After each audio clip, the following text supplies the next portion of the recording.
Gonna find you a man there wants to be your friend. If you dare to deny his wish, you'll be dead by dawn. So give him a drink and a smile and then move right on. Red white faces, don't go putting them down. Rednecks with white faces, they ain't no rodeo clowns.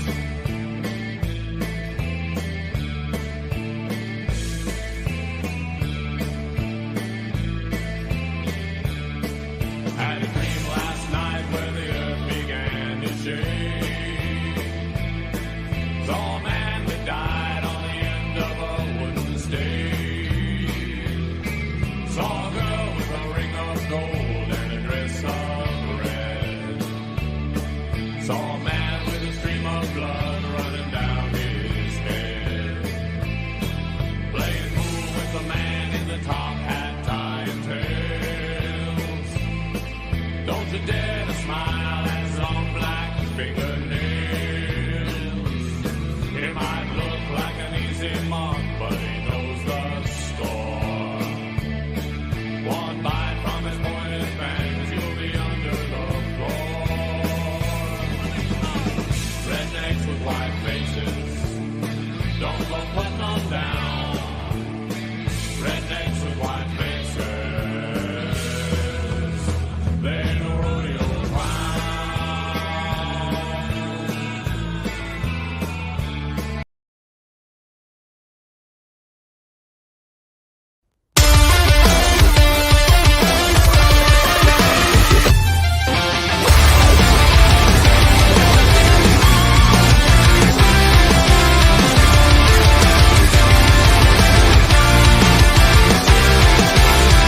I've always followed my own direction. No one can pull me out. I've always felt different from the others. I'm running away now. Fears are fading, won't stop bleeding. 'Cause I'm sick of standing up instead of going south. I'm sick of never being able to cross the line. I'm sick of pretending everything is fine. You got it, you're just a fucking freak like me.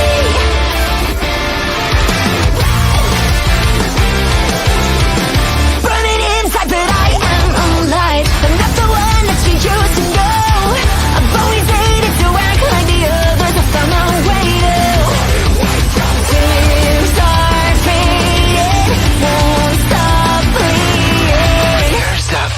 Fears are fading. 'Cause I'm sick of standing up instead of going down. I'm sick of never being able to cross the line. I'm sick of pretending everything is fine. You got it, you're just a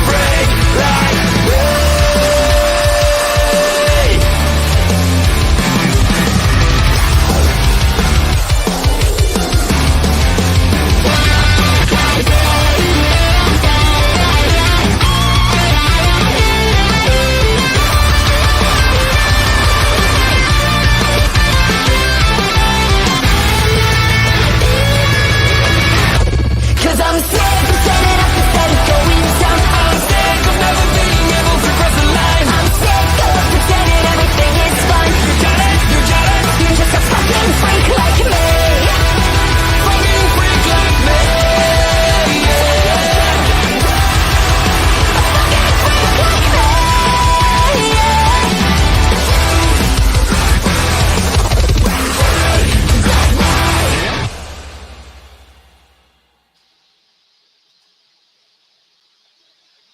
And boom, just like that, it's Thursday night. That means it's party time with the Video Bros. I'm one half of that team. I'm Bobby Munson, and the man beside me, the man with the angelic voice, Papa Smokes.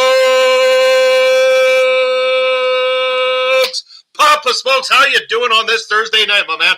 Ooh, yeah, Munson, I'm ready to rock and roll tonight. I'm feeling good, and let's talk some wrestling tonight, baby. Oh, we got some wrestling to talk about, and it wouldn't be a Thursday night without our other partner in crime, that man right there, Brian Carter, B. Carter, kicking it off with us. Let's go. That's right, my friend. We're talking some SPW New Zealand here tonight. We're also going to be talking a little bit about Prairie Pro Wrestling because Papa Smokes earlier today there was the announcement of the big show coming up, and we're going to talk about that in a moment because Prairie Pro Wrestling and Thursday nights are never the same without this person right here. It's Auntie Woogie. How you doing? So glad to see you. Sup, dudes? It's going to be a fun night tonight. We're excited. I'm excited. I mean, huge Papa Smokes. I mean, we knew April 22nd was right around the corner. We knew there was a show coming up. But in good old Prairie Pro Wrestling fashion, we dropped the poster here just before the start of the month for you. And that poster, oh, what a beautiful looking thing that is. Looks fantastic. And matches were announced. It's Prairie Pro Wrestling presents the Bridge City Beatdown, and it's going to be a big night, Papa Smokes. We're going to be kicking things off with a lot of fun and excitement that night. But 2 matches have been announced for this card. Of course, we know from the results of the last card that Colton Kelly is going to be in the main event taking on Sheik Akbar Shabazz for the Prairie Pro Wrestling Championship. But just announced today, we are going to have the rematch between Colton Kelly and El Asesino as well. Huge news for Prairie Pro Wrestling. Cannonball Kelly, Munson. Cannonball versus El Asesino. Sorry. I get my balls busted even on this show. I mean, first it's you and El Asesino busting my chops. I mean, there's a lot of Kellys in Prairie Pro Wrestling, let's admit. No chop busting, Munson. I know you got a lot on your mind, but I just want to make sure if this is the first announcement, let's get that information out there. Yeah, Cannonball versus El Asesino. And you know those two don't like each other and have a long history. This one's going to be violent, and you know the Cannonball's not scared to take the fight out into the crowd, into the parking lot, into the damn concession area. He'll do it anywhere, and the fans love him for it. You bet. And as B. Carter saying, I love Asesino. It reminds me of Laparca. Yeah, he's just about as crazy and psychotic as what Laparca can be as well, too. You got to watch out for El Asesino. It doesn't matter who you are, whether you're a ring announcer, whether you're a video pro at ringside, whether you're a fan even. I've seen a lot of people have themselves getting a little bit of a squabble with El Asesino at the shows. And speaking of the shows, I mean, the PPW Nation are just electric, especially with this man right here. Besser! How you doing, sir? Good to see you out. Thanks for joining, as always. Bling, bling. Thanks, buddy. It's going to be a hell of a night on April the 22nd. Very excited. We announced today that there was going to be a limited 20 seats. It is... I squabble with high. 20 seats, Papa Smokes. We announced this. 20 seats that were going to be available at a premium price because, you know, seating is very limited. It becomes standing room only very quickly. Who doesn't? I mean, if you're in the area and he walks near you, watch out because that's just the way Asesino is. He has a hate on for everybody. Something must have happened to him as a child. I swear it. But he won't tell me it. He doesn't tell me shit, so I don't really know. But I'm getting just what you need to know, Munson. Just what you need to know. The bare minimum. That's what Munson's in on when it comes to this stuff. But that's okay. I got Papa Smokes here to dig deep on everything to do with Prairie Pro Wrestling for us. But it's going to be an electric night, Papa Smokes. Very much looking forward to it. We announced that limited seating at a premium price. 20 seats that are going to be available for reserved seating for the PPW Nation.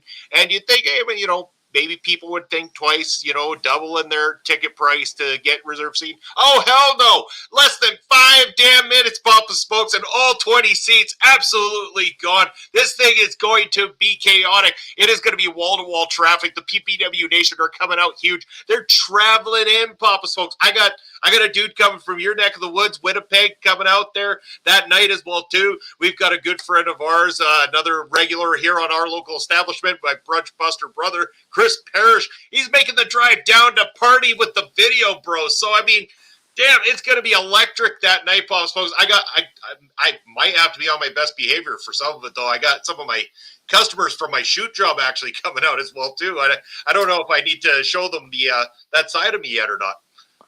That's quite the marketing strategy you have there, Munson. Bring the customers to the local wrestling show. I like it. It's more fun than a round of golf, I would say. Yeah, not only that, I convinced the vendor to come out from Manitoba and pay for it all. He's taking these guys out for supper, wine and dining, and then he's coming out and he's expensing a Prairie Pro Wrestling show. It is absolutely awesome that I was able to make this happen. I can't wait. Let it all hang out. Yeah, you know what? We want everything, everybody hanging out. It's going to be one big party again. Papa Smokes, I can only imagine we're going to get up to no good after that show, April the 22nd. I think one of the local establishments, dare I say, is going to be privy to a Video Bros party like never before with some of our very close friends and anybody who just wants to join us in general. Good job, Munson. I hear that one a lot, but it's totally used very sarcastically. Good job, Munson. Yeah, way to go. But I know this time it's not, so I'm going to take the compliment. And we got Basser. Basser's down for a banger. Oh, we know you're down for a banger, Basser. We know. Basser's joined in on a Video Bro party already once before, a couple times now, actually. I mean, we were the first time was time when we were sucking on a chili dog, as I dare I say, take the words out of Basser's mouth right there. There we go. There he is. He's joining the party. It's Chris Parrish talking about people who are going to be out there partying with us on April the 22nd. Do you think any local establishment is really going to be able to, supply all the alcohol beverages that are going to be required for this level of party, Pop Smokes? Well, probably not one by itself, but Munson, remember where we're going to be that night at Cosmo Hall, just off Broadway, baby. Mm-hmm. Hey, there's like 10 bars in about a 4-block span. We're going to be all right, man. We can hop, we can visit, we can do whatever we want. And we have a couple places that are green grass for guys like us. We'll be just well taken care of that night. All we got to do is make sure we got enough to drink. Yeah, it's going to be a hell of a time. And again, a lot of your Prairie Pro Wrestling favorites are all going to be on the card. And you never know who may show up, Papa Smokes. It is going to be fantastic. And, maybe if it's done in time, a little bit of an extra little zazz to the show. I think we're going to bring something a little bit more electric to this one if it's prepared in time.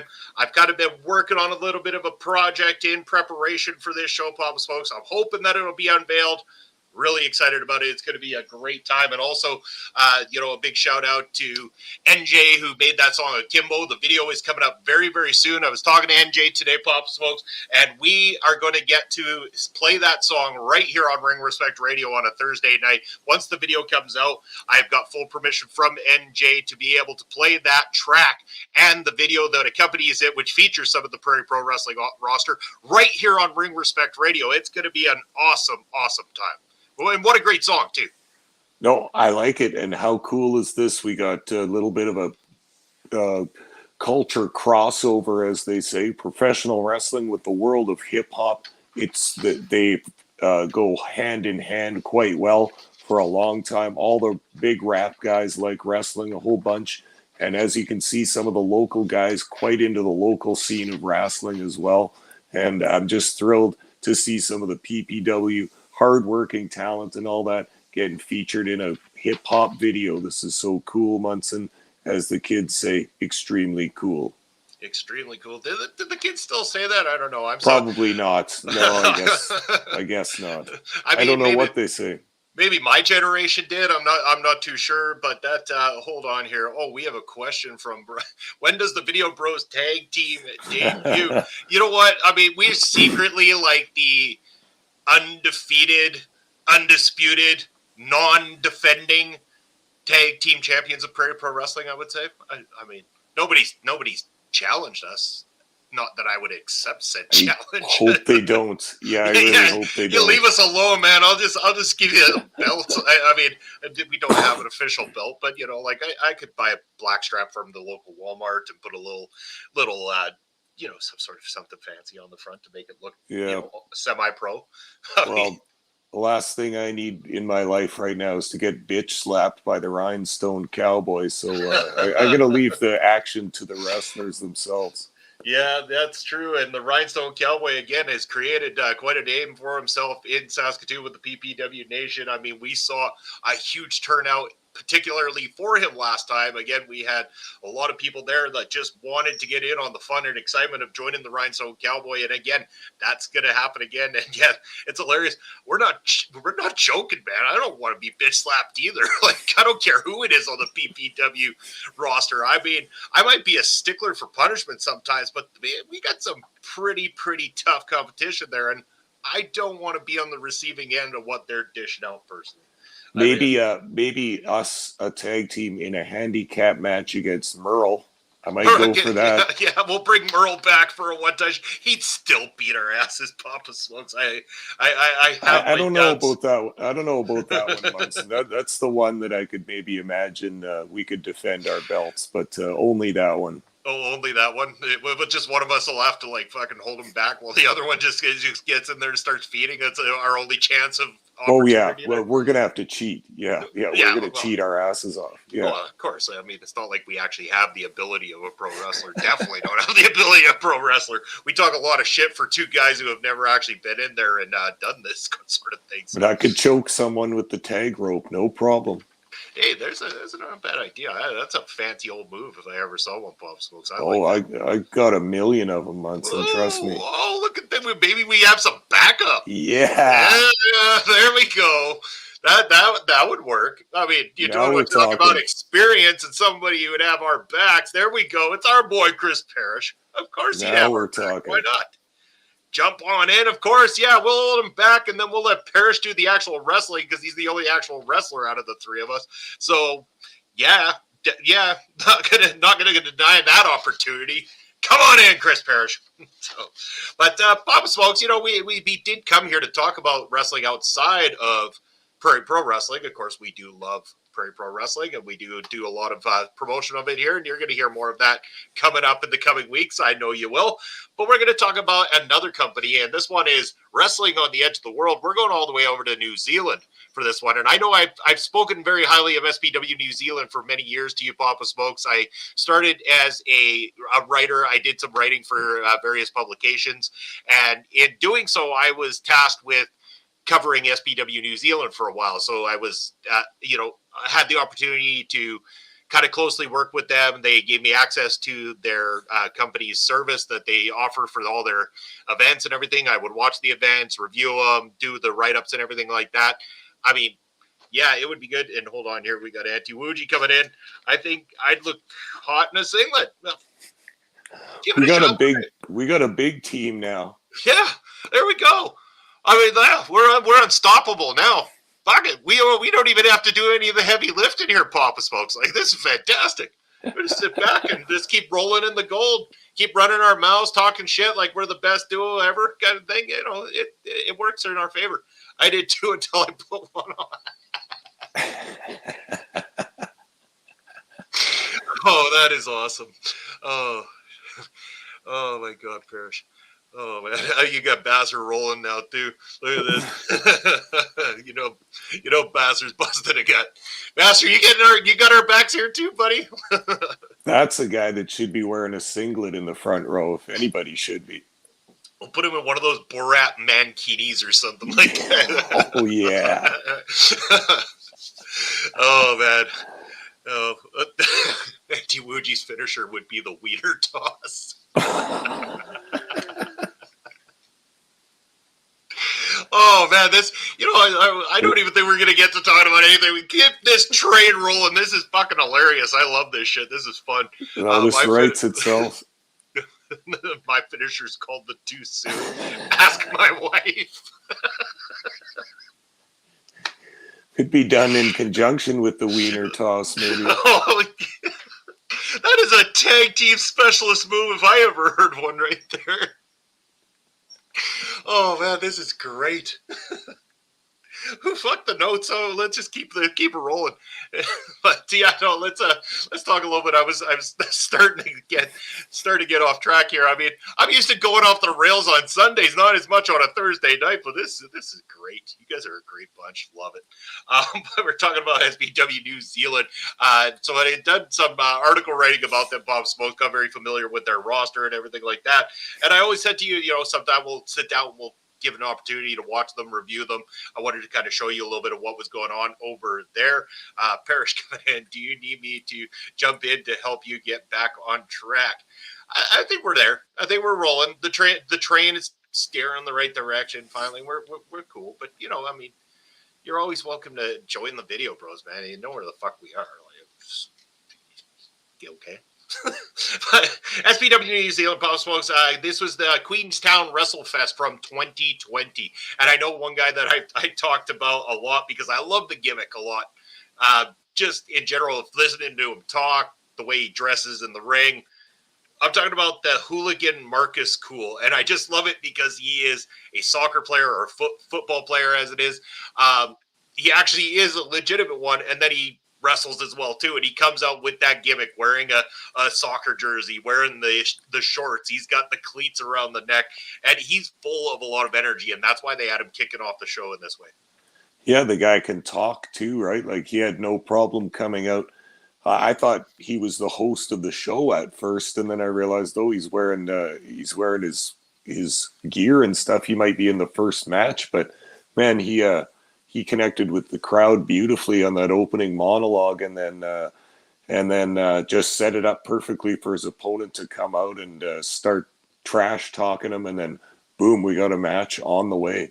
Yeah, we really did. And yeah, that's right. His opponent, Jack J. Bonza, was going to be that match later on in the evening. So just for a little bit of a background, Jack J. Bonza comes from the other area, that talking about Australia. So this is another area that I covered as well too during my article writing time. So I became familiar with Jack J. Bonza. Former tag team champion. He's been at the top of the card over in Australia for quite a long time. This dude can be very physical. He's got a pretty solid look about him as well too. He comes out looking like somebody who's going to be giving you a good old solid beatdown, and that's exactly what he did to Marcus Cool in this one. But you're going to be in it for a fight later on. They show you with video packages, the history of these two guys, what they bring to the table. One thing I did want to mention as well too is like they got some pretty decent production value with SPW New Zealand. Like they don't cheap out on anything. They've got the 2 video screens up at the top. They've got the graphics showing you who's in the matchup. They've got their David Dunn, their ring announcer, is also on commentary there. One half of the commentary team does a good time explaining things, getting you to know things. And I thought it was cool, Marcus Cool actually coming out as well, not only giving David Dunn a moment, getting him to get a cheer from the crowd and everything like that, but also giving a shout out to Matthew, the cameraman. I thought that was a nice little touch there too, being camera guys ourselves, that he's just giving that shout out to the work that he does. And he drops a few names of people that are behind the scenes that don't always get those kind of accolades and everything like that. I thought it was a really nice touch by Marcus Cool on this one. Yeah, I also did. It gives that feeling, we've talked about it on here before, that feeling of kind of wrestling community, that there's the fans that are so important with the energy they bring, but then there's the talent, and then the people that work behind the scenes too, from the people serving the drinks to the cameramen to the people that clean up afterwards and do 50-50 draws and all that kind of stuff, all the volunteers that help throughout that. It gives a good feeling, and I know that the fans appreciate that as well. One thing I wanted to bring up while we're still just talking in the early part of this card was that I liked this venue. It's called the Queenstown Memorial Center. Mm-hmm. And on one side of the ring was devoted to the entrance ramp. Then on the 2 adjacent sides, they had maybe 3 or 4 rows of fans, just small sections. And then that back section opposite from the entrance ramp must have had how many rows, Munson? 30, 40, 50, like quite a lot of seats. That's the main side to sit on. So probably it's kind of more like a theater mostly, but yeah, they've got it rigged up for wrestling, had all the fancy lights and all that. But the way they were playing to that one side with 95% of the fans on it, it looked cool. And you could tell that their fans are totally invested in it. And they knew everything. They have a song for everybody that they sing. Yeah. And it's cool. I just wanted to mention the venue because they had it looking good, man. And all those pink and purple kind of lights at the entrance and everything. And it looked pro. Like the production value was probably even a bit more than the than the value of the the actual action or the wrestlers themselves. But this, of course, helps to sell it, right? So they got a good thing going on there, and I like the way they're doing it in Queensland Memorial Centre. Yeah, and B. Carter saying venue is important. I hate fully lit high school gyms for indie wrestling, and yeah, completely understandable. And this is a far cry from that. Not to say SPW's never gone down that road again. This isn't their regular venue or anything like that. They do the Queenstown Wrestlefest on a yearly thing, so they bring it down to that area of New Zealand again. Obviously, hooligan Marcus Cool from that area, and that's his big thing. That's why he got to introduce this one.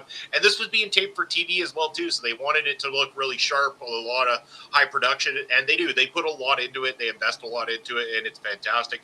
They also do a lot of putting everything into their training as well too, because let's face it, there isn't a whole lot of wrestling companies in New Zealand, so it is limited, generally speaking, to SPW New Zealand and as well as IPW as well too. Impact Pro Wrestling in New Zealand are two of the ones, at least the two main ones that I'm aware of. I'm sure there are others, but those are kind of the two places you can go. I know that the guys behind SPW New Zealand also do a lot of the training of the young talent that you see in the ring as well too, and they've given them an opportunity to get out there and hopefully open the door for them to be able to eventually travel and see the world in this industry. That's cool. And did you know, Munson, a little fun fact about New Zealand? It's not a heavily populated place. There are more sheep than people in New Zealand because it's very mountainous. So that gives you a little hint as to what people do there. Yeah. Or as they were first known, right? The New Zealand sheep herders. Yeah, the Kiwi sheep herders. That was the main heel tag team for a long time in the 70s and 80s. And you know that now, Munson, because we watched some of their Houston stuff and reviewed it on this podcast years and years ago. Yeah.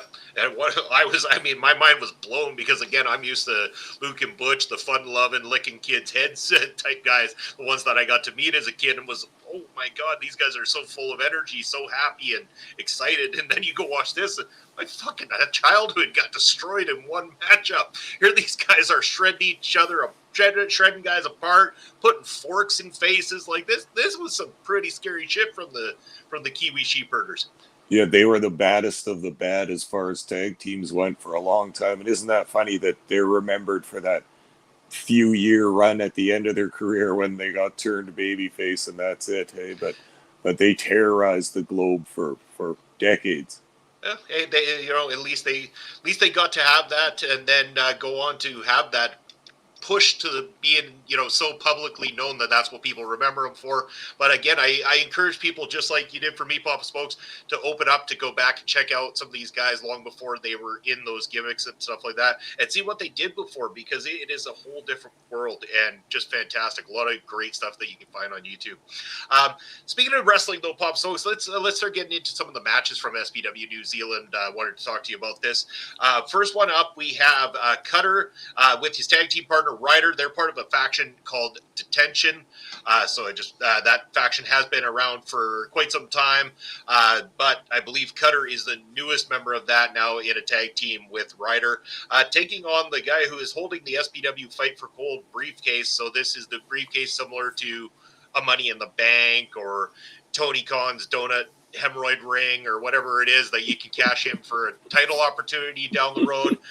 So Wanna Fight is the owner of this briefcase at the moment, having won this recently.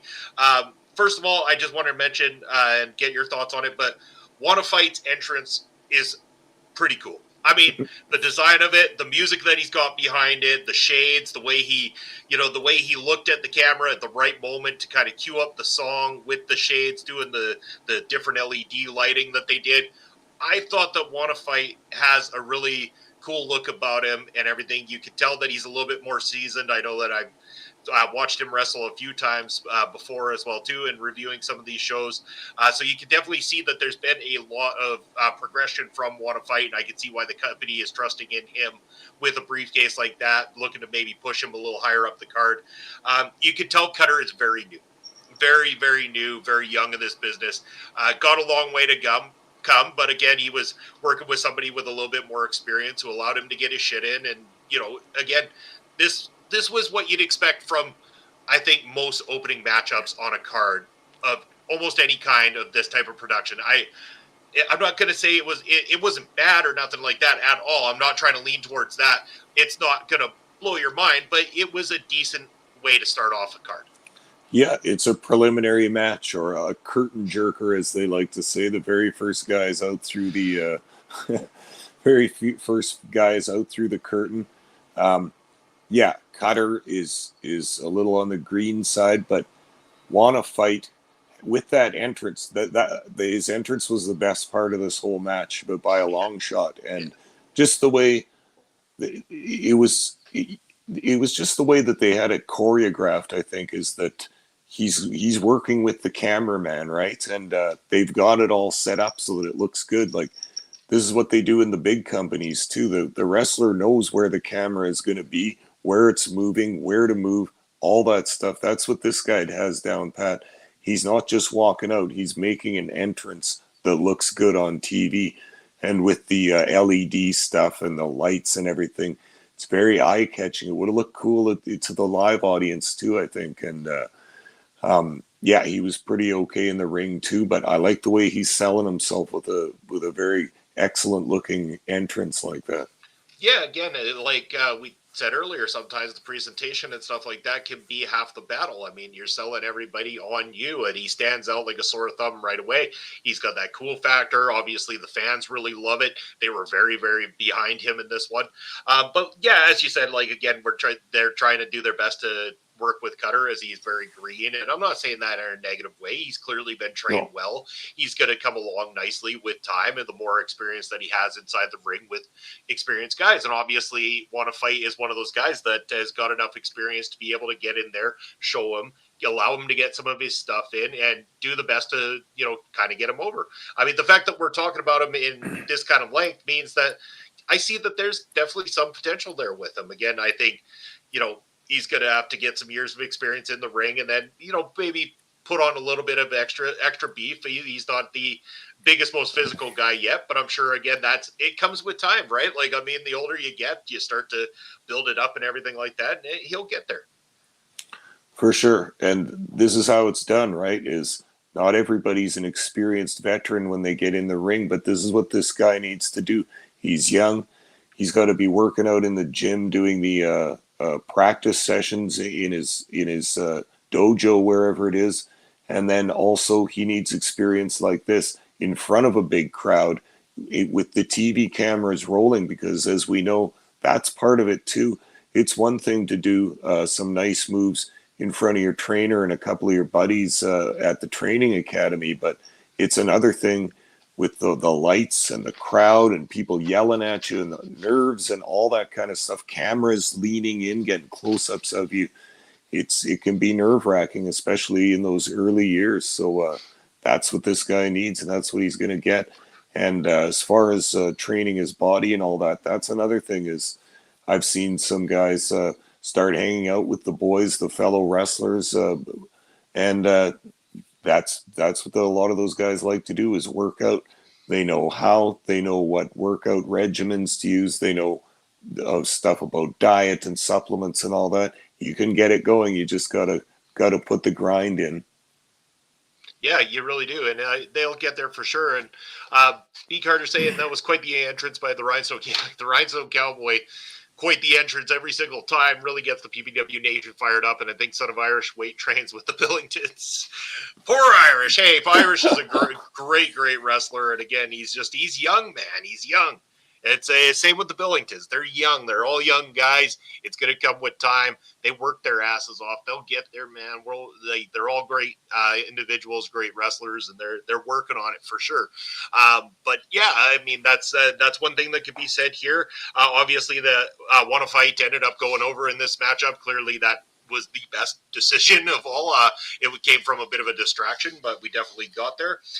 Let's go up to the next one. And this one, this one was the one I was glad was on this card, Pop Smokes, because I know I talked up one of the guys in this matchup to you quite a bit.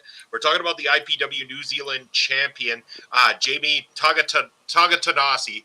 and he was going to be defending that title for the first time in an SPW ring, and he was defending it against T-Rex. Now, T-Rex, I believe, is one of the minds behind SPW New Zealand, or at least he's been there since the start, helped kick things off. I believe he's also one of the trainers over there, and Paris saying if he does, then MLW should be calling it's a good point, I mean, the Billingtons are over there. Why not Son of Irish too? I think he'd be good in that middleweight division. But yes, JB Takatanasi taking on the human hate machine, T-Rex. This is a big boy fight, Papa Smokes, and I liked this one. This was good, and this is a perfect example of why I wanted to show you this.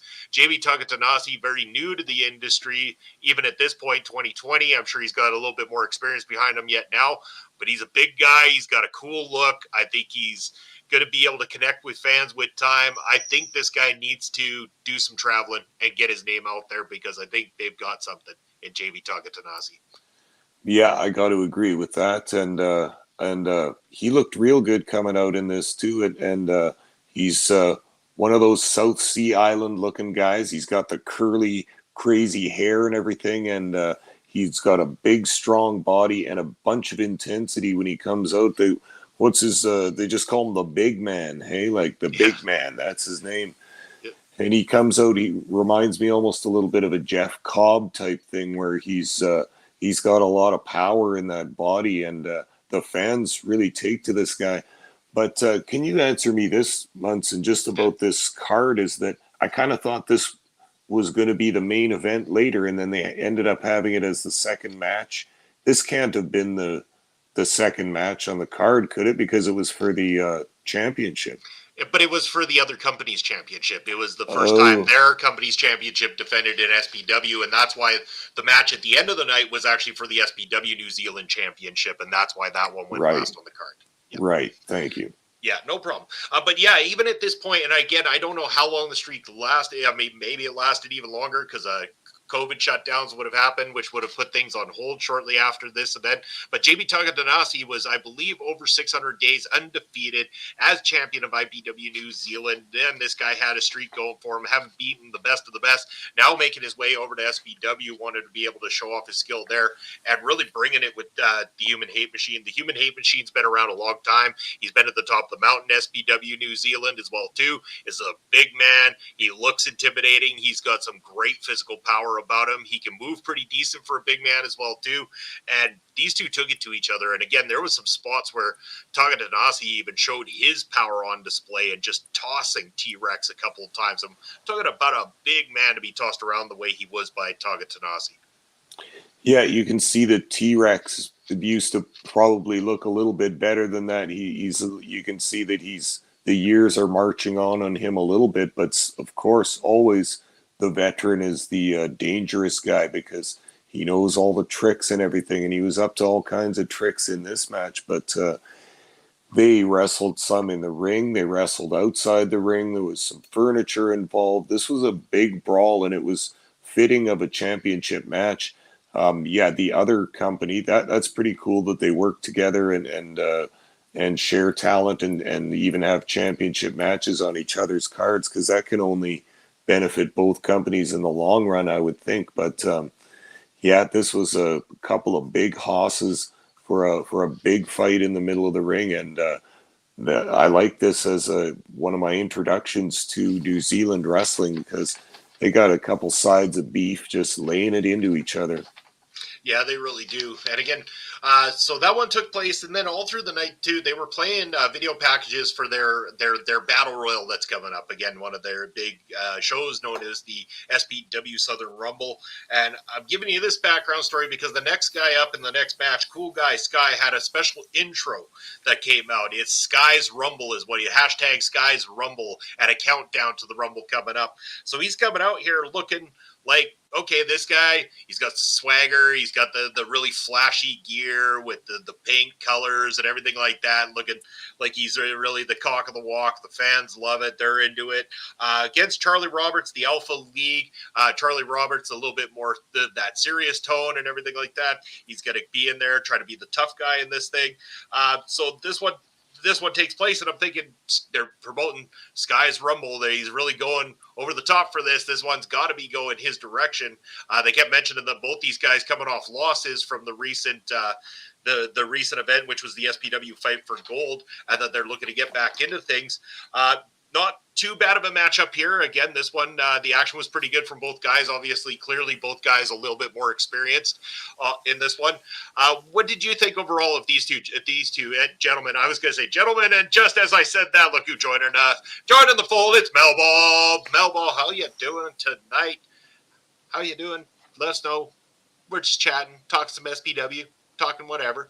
Having some laughs. Yeah, no, we had some good laughs. Tonight. Yeah, we got some funny fuckers here tonight. It's been a good night so far. So, but yeah, I want to know what did you think of the Alpha League, and also what you thought of Cool Guy Sky here in this one, Papa Smokes. Yeah, I was a little confused about Cool Guy Sky. This is my first match seeing of his, so I didn't know what was going on with some of his entry video and all that stuff. But he looked kind of cool, I guess. He has kind of a throwback look from the 80s, but kind of a futuristic slant on that at the same time. I don't know how to describe that exactly. I liked the other guy better, Charlie. He had the more straight ahead wrestler look. I was looking at my notes just now. I don't have much written about this match, except there were lots of tassels in this match. Yes, there. Can you confirm, Munson, how many tassels were there in this match? I'm making a bold prediction, but I'm going to guess at least 100 of them, and they all attached to Cool Guy Sky, because, man, that was a lot of tassels. Like you said, almost like an 80s throwback meets some sort of cyberpunk futuristic type look, I'm guessing. Cool Guy Sky, a former tag team in SPW New Zealand, now breaking out on his own as a singles wrestler, and again, a fan favorite. He did that, the opening of this matchup almost reminded me reminiscent of when Levi Knight, All Night Levi Knight, decided to challenge Uncle Phil Deadly to a dance-off before their matchup. I was almost, and they almost went that same route there. Cool Guy Sky's back was turned, and all of a sudden the Alpha League comes in to try to attack, but Cool Guy Sky, almost like he had it prepared. They were doing a little dance-off, and he was scouting it. He turned his head in the right moment, being able to counter it and kick this thing off. And all night long. That's right, Basser. Levi Knight is all night long. That's true. Fantastic human being. And again, was seen on AEW Elevation just the other day, Papa Smokes, along with a lot of other great talent that we have as well, too, including Michael Allen, Richard Clark, Sean Moore, Zoe Sager, a lot of people that we're familiar with as well, too. But yeah, great night there. But yeah, this one, like you said, not a lot more to say about it. The Alpha League, Charlie picking up the victory here, looking good. Afterwards, they had a promo where Cool Guy Sky saying he might have lost tonight, but again, he's going to make it all about Sky's Rumble. He's going to go and finish that thing off and be able to earn his way to the top of the SPW New Zealand roster. So yeah. Well, it sounds like Sky just broke up with his tag team, or his tag team just finished. So if he's going to go on his own as a single star, it ain't really going to hurt him to lose one of his first singles matches to an established mid-card guy like Charlie here.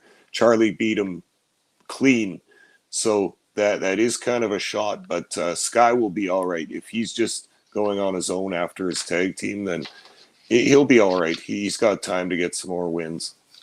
For sure he does, yeah. And we want to talk about tag teams, Papa Smokes. Up next is the Tag Team Championship matchup. This one was announced as the Team of Control, which is CTRL, not Damage Control, just Control, people. Don't get too excited here. It's a team of Carnage and Jake Sheehan. Jake Sheehan is the leader of Control, and they were going to be going up against the Tag Team Champions, Willpower, and formerly his tag team partner Hammer, who had walked away from SPW New Zealand, basically vacated his own partner, vacated his own tag team championship. So Willpower had to find himself a partner to join him that night to defend the tag team titles. Again, this could go all sorts of ways, Papa Smokes. We know that, putting two new people together doesn't mean that they're going to be able to do good, even if they're two top people. Will Power has been to the top of this company, but man, Control look dangerous. I think Control have a very cool look about them. I like the promo work that they do with them, the presentation. That is definitely something I really enjoy. I think that they do what Bray Wyatt thinks he's doing, only 8 million times better. That's high. That's a lot of good praise. I like that right there. It's not going to take much to top what Bray Wyatt's up to today. From what I understand, he can't even get opponents to work with him because they don't want to do that hocus pocus bullshit. But anyway, that's another topic for another time. I hope we don't talk about that another time because I don't want to. You made me watch the Funhouse match. I'm still mad at you about that. But anyway, I thought Control looked kind of cool when they came out. It was giving me vibes of Contra Unit when they came out with the masks and the kind of shiny leather outfits and stuff. And they had a cool metal song and they had a good light show and video all around the entrance and everything. I mean, this SPW has their entrances down just very nicely, and that's something to be proud of because it really helps to sell the talent and it gets the fans invested in every character. I wanted to, before I forget, give a shout out to the commentators there too, who were quite good. I thought not as exciting as the big league guys. None of us are, of course, but there was nothing fancy about these guys. But they called it kind of World of Sports style, quite straight up, quite sports-based presentation to it. Couple of statistics, but some pro wrestling stuff too. They had a good chemistry and they kept it flowing. I thought those guys were pretty good, didn't you? Yeah. Oh, yeah. No, I really enjoyed the commentary. They do a good job. And, of course, Dave Dunn, one half of that commentary team, pulls double duty as the ring announcer as well, too. So, a lot of people putting in a lot of work. Not as fancy as the Video Bros. I don't know if the Video Bros can say we were always fancy. I don't even know if we are fancy yet. I don't know about fancy. If you knew how we put stuff together in the early days, oh my, how far we've come, Papa Smokes. It has been a long time since the broken headset on the table with a laptop computer as we're recording PPW matches. I wasn't sure if you were going to say it on the air. That was the best. That first microphone, just an old Xbox headset with the old mic piece sticking up in the air. Like, wow, we were flying at that time. And yes, Pete Carter has seen the suit. Yeah, that suit comes out. I try to look a little bit more debonair for the Prairie Pro show. Maybe I dress down a little bit on stream. Because I don't know about the suit on stream. That thing gets fucking hot. But have you seen the birthday suit? Not fancy at all. Back off. You're right, but you didn't need to call me out on stream for it. Jesus Christ, man. God damn it.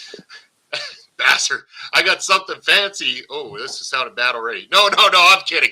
Something fancy for the next show for you, Papa Smokes. Basser's got something in store for Papa Smokes for April 22nd. And, boy. Yeah, get excited. It's going to be kick-ass. Should I be excited or afraid?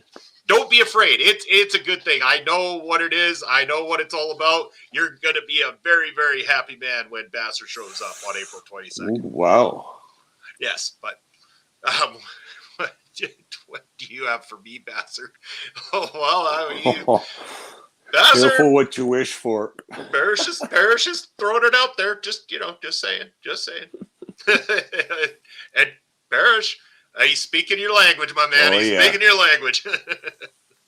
Basser, aren't you? I think Basser, we're sometime if we gotta get his ass on one of these streams one of these days, Papa Smokes. I think people just don't understand just how exciting and fun he is until you get to meet the real him. Lots of them. Yeah, lots of them indeed. There will be a lot on that night. But going back to this tag match again, Control looking really good. They've got Amber Saint in their corner. But we needed to find out who Will Power's partner was going to be, and I wish we had. I really wish we hadn't. Oh man, this turned ugly really fast, and I hate to say it because again, I've got nothing against his tag partner of choosing. It was just so fucking confusing, Pop Smokes, why it went this direction, why this happened on the same night. So the Human Hate Machine T-Rex, who had just had a banger of a match against Jamie Tagatanasi, comes out as the Human Love Machine. He's got tie-dyed singlet stuff on, and he's being happy and pathetic and hugging people, and I lost all interest at this point, and I felt bad because I don't dislike anybody in this matchup. Willpower can be really good. It didn't get shown as much in this one. It was kind of lost on it because all the focus went on the goofiness of what they were doing with the Human Love Machine, and I think that's what lost the matchup. The highlights, I will say, is that when there was action going on, there was some solid action between some very experienced individuals. Carnage looks fantastic, and they ended up winning the tag titles. So, I mean, I think that it was the right move for the company to put the belts on the more legitimate tag team rather than the one that was put together for a bit of a laugh on this one. Yeah, and I'm going to go out on a limb and answer your question. Why would they do this? Is I think clearly when Will Power's tag team partner left or was injured or whatever the reason was that he wasn't there, they were stuck for a guy. They didn't have a guy to fill in that made any sense. So what did the promoter do? Well, I've already got a match this night. Here, I'll step in there and do it. It'll just be fine. And I think sometimes that goes badly when dudes just say, well, I'll plug the hole myself and I'll get in there. Look what he's doing to his own character. You've got a mean, vicious heel in the first match, the Human Hate Machine. I mean, my God, what a name for a heel. And then you come out 3 matches later and just completely reverse that. What you have to put yourself in the fans' shoes. What are they supposed to think of this guy? Are they supposed to stop fearing and hating him and then like him for a match and then go back to fearing and hating him? I know fans think the business is beyond that now, but it has an effect, definitely. Yeah, it really does. And of course, Parrish coming in with a little bit of comedy because that's what he does. He plug the hole. But, I think and I agree with what the reasoning is, what happened. But I think that from my perspective, and I'll just say it from the way I would look at this, is that I think they should have brought him out as the Human Love Machine and confused everyone and just completely switched him up. I think what they should have done is had Willpower say, I searched and searched and searched, and I couldn't find somebody that was on the right level to be able to step in for a guy the size and physicality of Hammer. So I dug down deep, and I went to the one person you'd never expect to have on my side. Have him come out still as the Human Hate Machine, have him pick up a microphone and quickly say, yeah, I'm the Human Hate Machine, and I hate everybody, including you, Control. Let's go. And just, He wants to kick some ass and, chew some bubble gum, I guess. But I think that would have been a little easier of a transition than what they did, because again, without any TV to explain, did he get a bump on his head that's got him all confused and he's become the Love Machine? Like, outside of the commentary doing a very strong job of acting confused and trying to, make sense of what was going on, I think that this one got lost on us because of that it was just a complete switchover from a guy we saw just another couple of matches ago.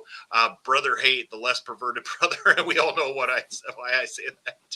Again, and then when you say, it almost reminded me of Mick Foley doing the Faces of Foley. It seemed like that's what it became, was we went from Cactus Jack / Mankind to Dude Love all of a sudden within 2 matches. But that's, for me, on a personal level, I'll just say it felt hokey. I wish it hadn't been done that way personally, but that's my thing. Maybe I'm wrong. Maybe the fans in attendance really loved it because they have that connection with T-Rex for all that he's done for New Zealand Pro Wrestling. I could be wrong. I'm just saying from my perspective, Pop Smokes, I would have done it a little different. Yeah, I get that the fans probably know him and appreciate him and know he's the promoter and all that stuff too, but I think he's just selling himself short by doing double duty like that. And yeah, you can say Mick Foley did that before, but this guy ain't Mick Foley, so I don't think I don't know. It's not up to me to say what people should or shouldn't do, but it didn't strike me in a positive manner. Yeah, and I mean, I'll admit it too. I was never a fan of Mick Foley doing the 3 phases of Foley either, No, for that matter. that was stupid also. Love Mick Foley. Didn't care for the whole setup or the dude love shit. It just didn't click with me. But moving on from there, let's get out of that stuff, because again, congratulations, Control picking up the tag titles in that matchup. They look like $1 million. I think that the company can do great things with those two guys. Up next, we had the big match, or the semi-co-main event matchup, really, in a sense, the way they kicked off this show. Hooligan Marcus Cool taking on Australia's Jack J. Bonza. So we'll get to talk about but he jumped off a house. Yeah, I know what Mick Foley did, my friend. I've seen the clip about 1 million times, because that one's been shoved down the public's throat enough. This was a very, very much more solid match. Again, it kicked off in a high gear right away. These two fighting before things even started. Exactly what I kind of expect. I liked how this started off. Jack J. Bonza comes out. He's got that kind of almost like military stance about him. He's staring up the rampway as Hooligan comes down. But Hooligan being just that, he's a soccer hooligan, a football hooligan, and he's got tricks up his sleeve. And I love the whole thing. He goes and he tosses his pair of cleats into the ring. Jack J. Bonza catches him, and as he's kind of catching him and being distracted, Hooligan full speed charges that ring, dives into the ring, over the top ropes. This thing kicks off. No bell, though. The referee does not want to get it started under those terms, so the guys fight to the outside. They're starting to fight into that crowd that you talked about, and they get chaotic. They start chanting with "fuck him up, Hooligan, fuck him up," and then the table comes out. You think the Hooligan's going to put Bonza through it, but no. Bonza ends up, what was it? This one looked scary for a minute when Hooligan came to do, I believe it was a Hurricanrana there, which Bonza was to catch him. He nearly just about didn't catch him, and Hooligan's head just about hit the damn floor. And we're not talking about a padded floor. We're talking about a gymnasium cement-type floor here. But manages to catch him. No damage done to Hooligan's head, at least that I know of. But then a lot of damage done to him as he was given a power bomb, a massive power bomb from Bonza through that damn table, and that thing shattered quite nicely, Bob Smokes. For sure. And I like both these characters as far as wrestling personas go, because Bonza looks cool because, like you say, he's got that military kind of look, but it's not an official military. It's like a militia, which kind of has sinister political undertones to it. He's not getting out there and doing anything outrightly offensive that somebody would be completely pissed off at, but he's walking the line of that really a lot with his beret and all that stuff. He looks paramilitary. I like that. That's a cool thing, because whose side is he on? And he's not, represented by the government of our country. He's in some kind of a private militia, and who knows what their agenda is. That's a clever character. I like that. And then I think Marcus is perfect as a babyface, because he's a good-looking, in-shape guy, and he's a footballer, right? I mean, what's going to be more popular with people in New Zealand, Australia, anywhere in Europe, pretty much anywhere in the whole world? If you're a footballer, people are going to get behind you, and coming out with the cleats and the nice warm-up jacket and everything. Perfect gimmick. Around here would have to be a hockey player perhaps, but over there, footballer, all the fans, they're just singing their team's football songs the whole time, and just damn cool. I like that. Yeah, Parrish trying to throw some shade over at the sport itself, but damn you, Parrish, damn you. But yeah, I love the gimmick. I thought it was fun because, again, me being a big soccer/football fan, I do really enjoy that kind of stuff. But this was perfect. I mean, Marcus Cool was put in a position where he got a true beatdown right off the hop, and when they finally got to the ring ready for things to start, the referee checking on Marcus Cool, it's almost to the point they're selling it like this match isn't even gonna. No, soccer, I barely know. Clever, my friend. Which website you find that on in your downtime here? But yeah, quite the beatdown laying on Marcus Cool, looking like he's not going to be able to start. Referee checking on him, and as the referee is about to maybe say, okay, you're getting out of hand now. You're getting out of hand. But as the referee's about to maybe call this one, say that it's going to be a no contest, Marcus Cool turns and he goes, just ring the fucking bell. And that the referee does not hesitate. The bell rings and the beatdown commences. Marcus Cool takes an absolute shit kicking for, I would say, 95% of this matchup. Bonza slowly, maliciously just continues to hurt Marcus Cool throughout this entire matchup to the point where you're like, there is no way he is getting up from this. This is an absolute demolition. But he does the babyface thing. He gets the babyface comeback. He gets the crowd behind him. He gets that energy. And just when you think he's down and out, he manages to pull out that victory out of nowhere, Palms Both. This was done right.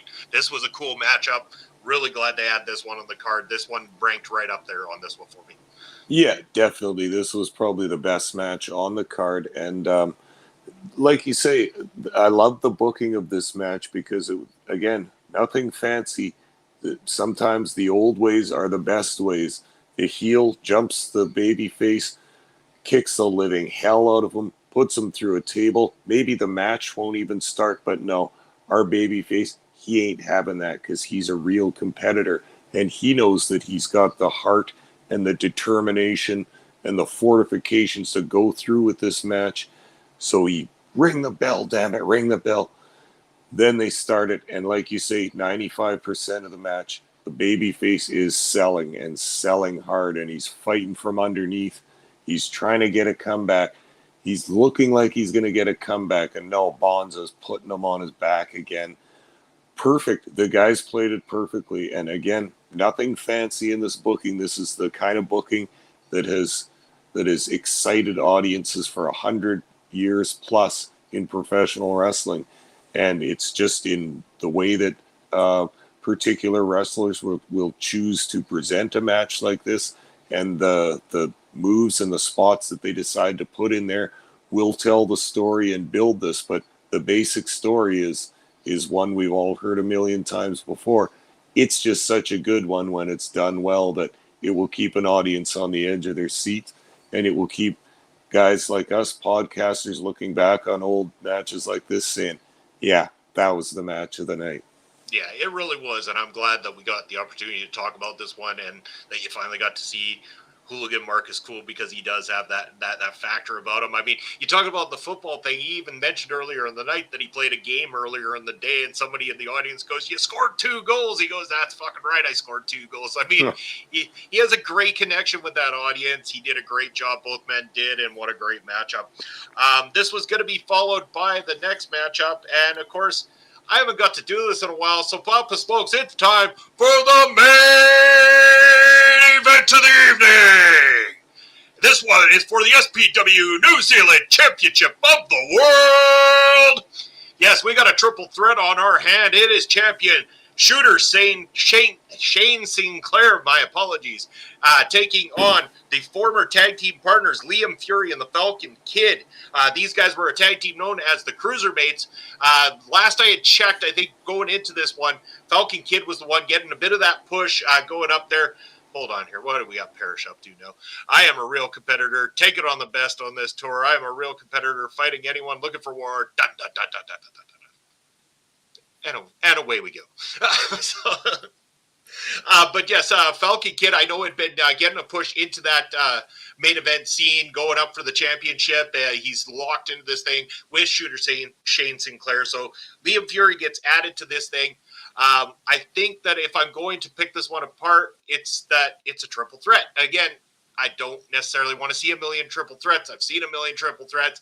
They're used for the simple thing of making somebody else not look weak. And that's what they're done. And what was done here, they didn't want Falcon Kid to look like he was beat himself. They did not want him to take the loss to their champion, Shane Sinclair. You know who Basser's been watching lately when he says that? Lazy bucket. Sing it like Hooligan's theme, damn it. Yeah. Oh man, yeah, I know, Parrish. I know what you're getting at. Dude. I'm not that good at it. But yeah, so again, like this is what it was used for. It was used because they didn't want Falcon Kid to take the loss. And that's what Liam Fury was put here for, was so that Shane Sinclair could capitalize on all the work that the Falcon Kid had done, be able to snap that win so they could continue the feud. Understand why they did it, didn't necessarily love it. I really wish that in this particular card, Papa Smokes, that you would have had the opportunity to see Falcon Kid one-on-one with Shane Sinclair, because the two of them, not taking anything away from Liam Fury. I mean, not saying that he's a negative on this thing, but take the factor of a three-way out of it, put it one-on-one for the belt. I think that this match would have been a lot more solid, because these are two guys that can go. They've got a lot of skill. Falcon Kid, he's one of those guys you could tell would make a great babyface just about anywhere. He's got he's a good-looking young man. He's fiery. He's got a lot of energy. He's one of those guys that can get over, especially in middleweight, cruiserweight divisions and stuff like that too. Obviously, clicks very well here in this one. Yeah, but yeah, okay. But yeah, I want to get your thoughts overall. I know as the match, triple threats aren't either one of our thing all the time, but picking apart each of these individuals, what did you think of them? Well, yeah, I recognized what this triple threat was going to be when they first announced it. We all know what they're for. I find the messy matches. There's always somebody laying out in the outside of the ring selling for 4 minutes unrealistically while the other guys do spots, and then he sneaks in and attacks somebody from behind. It's so predictable, but yeah, I see what they're doing here. The Falcon Kid looks pretty good. He's like their Rocket Shoes Novak kind of. He's a big fan favorite, got a lot of energy, brings all kinds of aerial maneuvers to the table and everything. But and then Fury was kind of like the veteran that was going to help lead in this match, was probably going to do the job, because the one wrestler that I have watched from this, who you recommended years ago, was Shooter Shane Sinclair. And that guy's got something going on right there. Oh, I yeah. like this dude a whole bunch. I might have watched 2 matches back when you first recommended him to me, when we were talking off the air about some of the articles you were writing back then. And he had stuck out to you as one of the top guys from these promotions. So I had watched a couple. A pleasure to watch him again. I had not seen this match, and even though the Falcon Kid looked pretty good, you could kind of see that neither of these guys was going to beat the Shooter. No, and he just become champion shortly before this as well too. So his current title reign was just coming about. So I think that was the best way to go about it. It wasn't time to pull the trigger with Falcon Kid winning the top prize, at least not on this night. I don't know if it eventually happened or if down the road that was the plan or not. But again, Shooter Shane Sinclair, like you say, he's got a great look. He's got a lot of personality. He looks like a wrestler. He works like a wrestler. This guy, they've got something in this guy. And again, another guy who, take him away from there, get him world traveled, and he was going to stand out when he goes to other companies as well too. I think so too. The world is the oyster for Shane Sinclair. I don't know what he's done since this time, or how many tours he's done outside of New Zealand. I would bet that he's well known in Australia. He'd be going across and working, because there's a lot of wrestling companies there. But my God, I think a lot of companies would like to feature a professional guy with an awesome look like him. Yeah. Shooter Shane Sinclair. I think the Shooter is an overdone name. How about the traditional Shane Sinclair? Okay, Shooter. Yeah, Shooter is. I mean, it's the term that's been used quite a bit, so I can see where you're coming from for sure. But again, that take nothing away. Just call him Shane Sinclair. The guy has got something. Nothing wrong with the name Shane Sinclair. In fact, it's got a good ring to it. It screams champion, and I'm sure that he'll be champion anywhere he goes. I hope that he manages to get around the world and become world traveled, because I think he is going to be somebody that just people should be watching out for. Same with a lot of these guys. I think that there's a lot of great talent hidden within New Zealand. I think that overall they've got a fantastic thing going on. SPW New Zealand, production-wise, very tight-knit group, clearly. They do a lot of great work. take away what you will from it. We had some nitpicks with a couple of things, but the shit happens at shows. Like, everybody runs into things. Things happen. We're not trying to dump on these guys. I think SPW New Zealand is fucking fantastic. I like their work. I will continue to support them now and always. I think they are awesome, Pop Smokes. And just overall, what did you think of the show as a whole? Overall, I think they got a good thing going there. They made good little backstage packages, little video packages introducing the wrestlers. This was my first show watching a full show of theirs. I had no problem following what was going on in the angles and the build-ups to the matches, except for one or two moments. But they explained that stuff very well. I thought the talent was quite good. Thought the production value was good. And I like that venue. They've got everything put together to have a nice show there. It came across well on TV, and it's got that dark atmosphere with the bright neon lights and everything. It's cool. It's fun for the viewer and fun for the live audience too. You can have a good time at a show like this and see some quality professional wrestling. Yeah, you bet you can, Papa Spoke. So I'm glad that we were able to talk about these guys finally, especially on the air here. I think that, can't go wrong with it. I think that they do a great job, and I'm glad that we had the opportunity to talk about them here today. Any last thoughts before we let people know where they can find us, Papa Spokes? Not too much, but I like that we're watching some different stuff here too, and not just American wrestling. I'm a guy that I'm way behind in some of my international wrestling watching. There's only so many hours in the week. I'm trying to get through all the old American and Canadian stuff that I haven't watched before, but there are scenes going on in every country, in every continent, and I'm curious about all of it. And so to watch a show from a small nation like New Zealand and to see that they got a good thing going on there with some strong leadership, some guys just coming together to make a show and to have a wrestling fed, it's awesome. And I'd love to watch more international stuff. We should do that maybe on a semi-regular basis because I'm behind on some of my viewing. Yeah, you bet. And Chris Parrish saying also, you guys are absolutely killing it tonight. So damn happy and proud of you too. Thank you, wow, man. Really appreciate it. Yeah, I mean, it's been electric here tonight. We've had a great crowd, great viewing audience. It's been great. Basser, my man, later, Gators. Yeah, thank you for joining us as always. We are going to be rating out here shortly, so I really, really encourage anybody that is here with us on Twitch, stick around. We're going to be heading on over to Heel Kevin's channel. Man, Heel Kevin, full of energy, just like the Video Bros. Great guy as always. And Auntie Wuji, thank you as always for being here with us again. But yeah, we encourage everyone to stick around and go and join us to say hello or ole to our good buddy Heel Kevin.